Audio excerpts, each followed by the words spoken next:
Tori, a couple of other things to look for in the State of the Union, no, excuse me, in the president's budget, as we outlined in our criteria, are what happens with the expiring tax cuts from 2017, and also this rather large supplemental spending bill that we're looking at for security commitments around the world. Yeah, one of the things that really gets frustrating for me about president's budgets is that they talk about the things that they want to talk about, but they don't talk about the things that they don't want to talk about that are out there and we know are coming. And here's two situations. Number one, we know that the Trump tax cuts that were promulgated in 2017 are going to expire in 2025.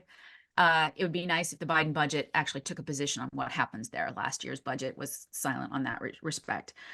We also know that there's this huge security supplemental hanging out there that has, $60 billion in money for Ukraine, money for Israel, humanitarian aid for Gaza, money for Taiwan, etc.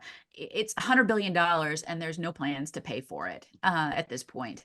And there are no plans to pay for the cost of extending the tax cuts either. According to some estimates, it'll be about $3 trillion to extend those tax cuts.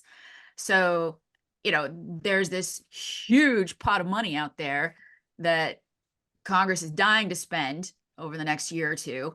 And so far, I haven't heard a peep from anybody about how they're going to pay for it. So those are the things that I'm interested in looking at and see how those are treated in the Biden budget, or whether they're just completely ignored.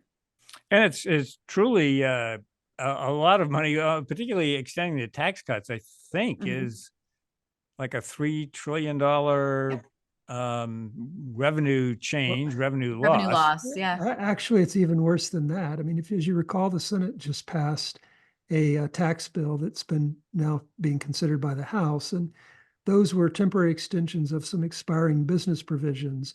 If those were all made permanent as part of the Trump tax cuts, I think you'd add another $1 trillion. So you're actually probably closer to $4 trillion if all of the tax provisions that are floating around out there that are currently temporary, making them all permanent, including like the child credit, the expanded child credit that the Democrats are so interested in extending.